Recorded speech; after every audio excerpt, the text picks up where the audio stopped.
नमस्कार, Sujas special bulletin में आपका स्वागत है। मैं हूं आपके साथ अभिलाषा गर्ग और आज हम बात करेंगे मकर संक्रांति पर्व पर पतंगबाजी के दौरान घायल होने वाले पक्षियों के उपचार को लेकर किए जा रहे प्रयासों की।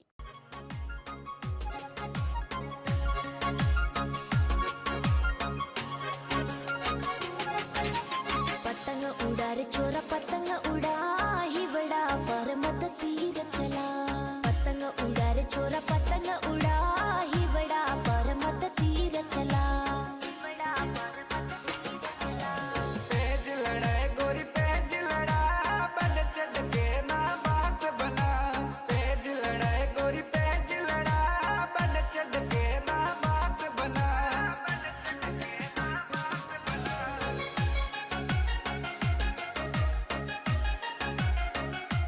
मकर संक्रांति भारतीय संस्कृति का एक प्रमुख पर्व है जिसे भारत देश में बड़ी धूमधाम से मनाया जाता है। यह पर्व सूर्य के मकर राशि में प्रवेश करने के प्रतीक के रूप में मनाया जाता है। मकर संक्रांति को एक खास तरह से कृषि संबंधी पर्व भी माना जाता है क्योंकि यह समय फसलों की बुवाई और कटाई के बीच का होता है। इस दिन को अच्छे कर्मों की शुरुआत और त्याग का दिन भी माना जाता है। इस पर्व का एक खास आकर्षण पतंगबाजी होता है। पतंग उड़ाने की परंपरा मकर संक्रांति के साथ जुड़ी हुई है और यह खासकर गुजरात और राजस्थान में बड़े धूमधाम से मनाई जाती है।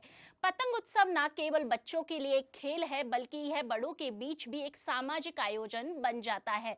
आसमान में रंग बिरंगी पतंगों का उड़ता हुआ झुंड वातावरण को मनोरम बना देता है और पूरे वातावरण में उत्साह और खुशी का माहौल छा जाता है। लेकिन इस खुशी के माहौल में जरूरी है कि नन्हे परिंदों की जान का भी ख्याल रखा जाए। कई लोग चाइनीज मांझे, प्लास्टिक अथवा सिंथेटिक पदार्थों से बने मांझे या फिर लोहा ग्लास जैसे जहरीले पदार्थों से बने मांझे का उपयोग करते हैं। अपने मनोरंजन के लिए इस तरह के मांझे का उपयोग प्रकृति और प्राणियों दोनों के लिए ही हानिकारक होता है। इस तरह के मांझे की चपेट में आकर ना जाने कितने ही पक्षी अपना जीवन खो देते हैं और कितने ही घायल हो जाते हैं। वहीं सड़क पर चलने वाले राहगीरों और दुपहिया वाहनों पर चल रहे लोगों के लिए भी यह खतरनाक साबित होता है। ऐसे में जरूरी है कि हम त्योहारों का आनंद लें, लेकिन यह ध्यान रखें कि हमारा मनोरंजन किसी जीव को चोटिल करने का कारण ना बने। शासन सचिव पशुपालन, गोपालन और डेयरी डॉक्टर समित शर्मा ने कहा है कि मकर संक्रांति के अवसर पर जयपुर शहर में होने वाली पतंगबाजी से घायल पक्षियों के उपचार के लिए पशु चिकित्सा पॉलीक्लिनिक जयपुर सहित समस्त 16 अधीनस्थ पशु चिकित्सा संस्थाएं 13 जनवरी से 20 जनवरी तक सुबह 6 बजे से शाम 8 बजे तक खुली रहेगी। उन्होंने बताया कि मकर संक्रांति के दिन किसी भी अधिकारी कर्मचारी को किसी भी प्रकार का अवकाश स्वीकृत नहीं होगा। मकर संक्रांति के दिन घायल पक्षियों का मौके पर उपचार करने के लिए मोबाइल यूनिट्स का भी गठन किया गया है। यह सभी मोबाइल यूनिट सूचना प्राप्त होते ही घायल पक्षियों के उपचार के लिए निर्धारित स्थान पर पहुंचकर उनका इलाज करेंगे।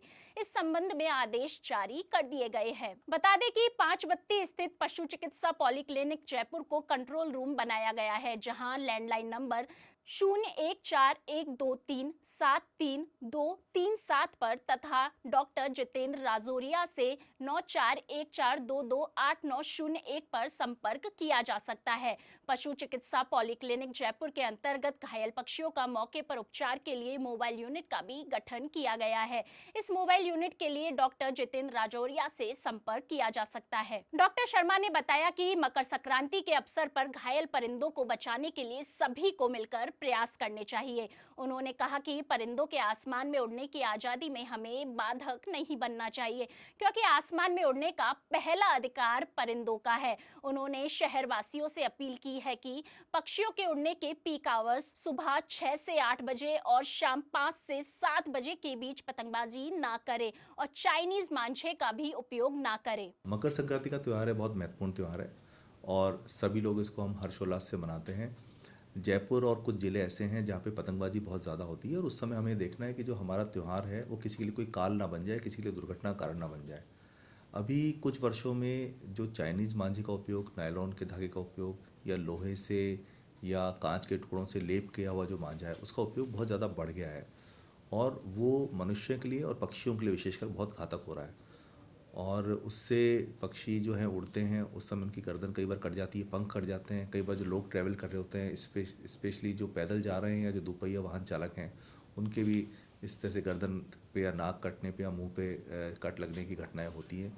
कई बार इसमें बड़ी दुर्घटनाएं भी हो रही हैं। तो उसको रोकथाम के लिए विभाग बहुत सजग है और इसमें राजस्थान सरकार के गृह विभाग ने और पशुपालन विभाग ने इसमें दिशा निर्देश जारी किए हैं। जो नेशनल ग्रीन ट्रिब्यूनल के जो निर्देश हैं उसके अनुसार इस प्रकार के मांझे को बैन करने के लिए सभी जिला मजिस्ट्रेट्स को हैं वो निर्देश जारी किए गए हैं। और जहाँ पतंगबाजी ज़्यादा होती है वहाँ जिला कलेक्टर्स ने इस प्रकार के निर्देश इसको बैन करते हुए इसके उपयोग को प्रतिबंधित करते हुए जारी कर दिए हैं।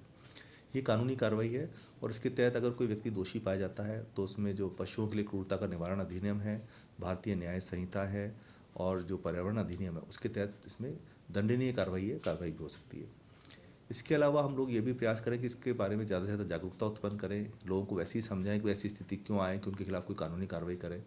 वो अपना त्यौहार आनंद से मनाएं, जो साधारण धागे हैं उससे अपने पतंग भी उड़ाएं, आनंद भी लें और किसी के लिए कोई कष्ट का कारण भी ना बने।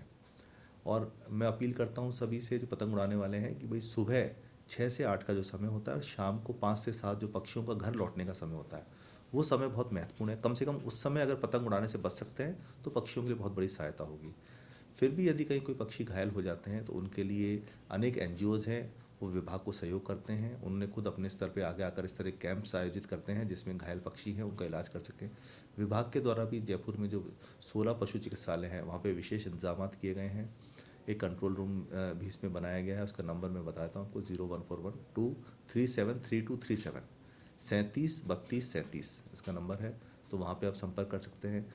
और जो पशु चिकित्सालय हैं वो सुबह 6 बजे से लेकर रात को 8 बजे तक वहाँ वो चिकित्सक हैं वो मौजूद रहेंगे। इस बुलेटिन के जरिए हम आपसे ये अपील करना चाहेंगे कि आपकी सजगता, सावधानी और पक्षियों के प्रति मानवीय दृष्टिकोण अनेक परिंदों की जान बचा सकता है। इसलिए अपने आसपास के लोगों को भी इस बारे में ज्यादा से ज्यादा जागरूक करें और परिंदों को मांझे से घायल होने और उनमें उलझने से बचाएं। साथ ही सावधानी पूर्वक पतंगबाजी करें और अपने मनोरंजन के लिए किसी को भी नुकसान पहुंचाने से बचें। सो जैसे स्पेशल बुलेटिन में फिलहाल के लिए इतना ही। फिर होगी आपसे मुलाकात, तब तक के लिए नमस्कार।